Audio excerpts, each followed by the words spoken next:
Hello students, कैसे हैं आप? उम्मीद करता हूँ आप सब बहुत अच्छे होंगे। एक बार फिर आप सबका जीनियस स्टडी पॉइंट में स्वागत है। आज हम आपके लिए केमिस्ट्री का एक नया टॉपिक लेकर आए हैं और उम्मीद करता हूँ सभी बच्चों को अच्छे से समझ में आएगा। तो आज के टॉपिक के ऊपर चलते हैं हम। आज का टॉपिक है हमारा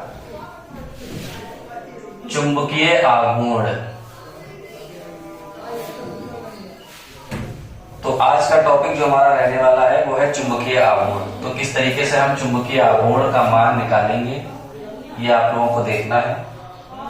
आप लोग सब लोग जानते हैं बच्चे कि चुंबकीय आघूर्ण जो है इसका फार्मूला होता है म्यू बराबर √n+2।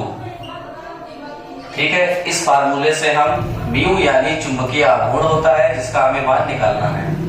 ठीक है बच्चों, तो हम आपको एक दो सवाल बताते हैं जिसमें आपको चुंबकीय आघूर्ण का मान निकालना आ जाएगा। ठीक है, जैसे कि आपसे एग्जाम पेपर में पूछा जाए, एग्जाम में आपसे पूछा जाए कि कोई एलिमेंट है m है। ठीक है बच्चों, m कोई एलिमेंट है जिसका परमाणु क्रमांक आपको दिया गया है 27। ठीक है, और इसमें आपसे पूछा जाएगा चुंबकीय आघूर्ण का मान निकालिए।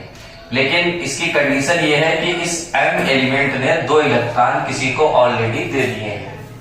ठीक है, तो सबसे पहले हम क्या करेंगे, इस m का इलेक्ट्रॉनिक विन्यास करेंगे। चुंबकीय आघूर्ण निकालने का जो सबसे पहली स्टेप है वो ये है कि सबसे पहले आप इसका इलेक्ट्रॉनिक विन्यास करें। अभी इसका परमाणु क्रमांक 27 है, लेकिन इसने 2 इलेक्ट्रॉन किसी को दे दिए हैं, तो इसका परमाणु क्रमांक बच्चों बचेगा 25।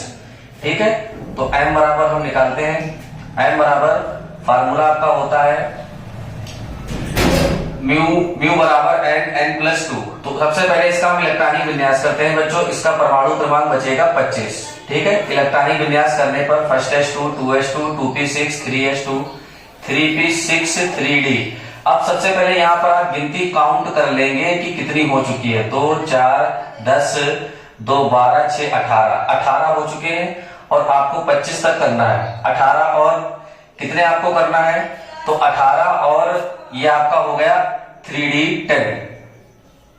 ठीक है, 2 2 4 6 10 10 20 6 26, सॉरी यहां पर आपका होगा जाके 7।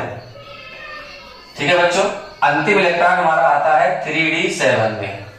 तो जिस उपकोष में अंतिम इलेक्ट्रॉन आएगा केवल हमें उसी को ही लेना है। अंतिम इलेक्ट्रॉन आपका आता है 3d 7। डी में कितने ऑर्बिटल होते हैं, सभी को मालूम है कि डी में ऑर्बिटल होते हैं बच्चों 5। ठीक है, आप इस तरीके से 5 ऑर्बिटल बना लेंगे। आपको 7 इलेक्ट्रॉन उसमें भरने हैं। ठीक है, 1 2 3 4 5 6 7। अब आप उसमें ये चेक करें कि कितने ऑर्बिटल ऐसे हैं जो आधे भरे हुए हैं। तो 1 2 3 ऑर्बिटल ऐसे हैं जो आधे भरे हुए हैं। तो यानी n का मान यानी आयुग्मिक इलेक्ट्रॉन की संख्या n बराबर निकल कर आती है बच्चों 3। ठीक है, n का मान 3 आता है। अभी इस n की वैल्यू को हम इस फार्मूले में रख देंगे तो चुंबकीय आघूर्ण का मान हम आसानी से ज्ञात कर सकते हैं। तो म्यू बराबर फार्मूला बन जाएगा n+2। ठीक है, इसमें n की वैल्यू रख दें आप। n की वैल्यू है 3 + 2, तो बच्चों ये हो गया 3 और 2 5 5 3 15। अब बहुत से बच्चों को √15 का मान नहीं मालूम होता है कि हमें कितना है, कैसे निकालें रूट का मान। तो चलो इसकी आपको एक ट्रिक बता देता हूं छोटी सी। जैसे यहां पर दिया हुआ है √15 का मान आपको नहीं मालूम है, कैसे निकालना है। तो आप क्या करेंगे, अगर √15 है या √24 है, अगर ऐसी कोई संख्या हो तो उसके आगे की आप कोई ऐसी संख्या ले लें जिसका पूरा मान निकल कर आता है। अगर इसके आगे की हम संख्या लेते हैं 16, तो सभी बच्चे जानते हैं कि √16 का मान होता है 4।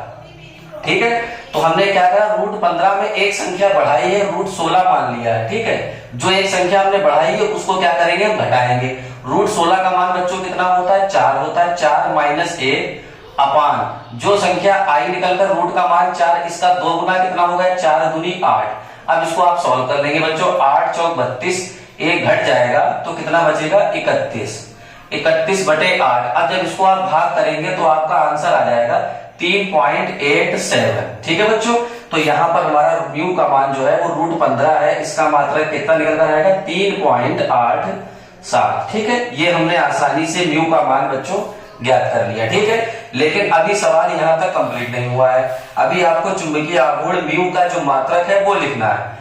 म्यू का मात्रक होता है बोहर मैग्नेटोन, जिसको हम BM से लिखते हैं। ठीक है, ये आपका सवाल हो चुका है। ठीक है बच्चों, ऐसे ही हम आपको कुछ एलिमेंट बताएंगे और आपको कमेंट बॉक्स में ये बताना होगा कि इनका कितना म्यू का मान निकल कर आएगा। ठीक है, तो जैसे कि यहां पर हम लिख देते हैं आप लोगों के लिए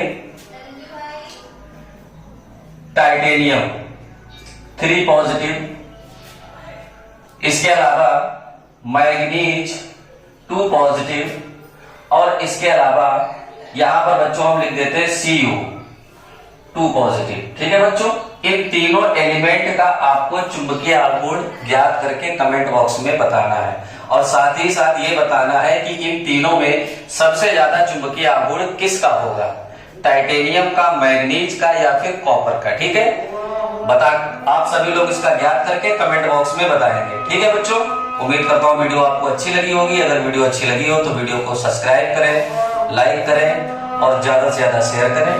थैंक यू।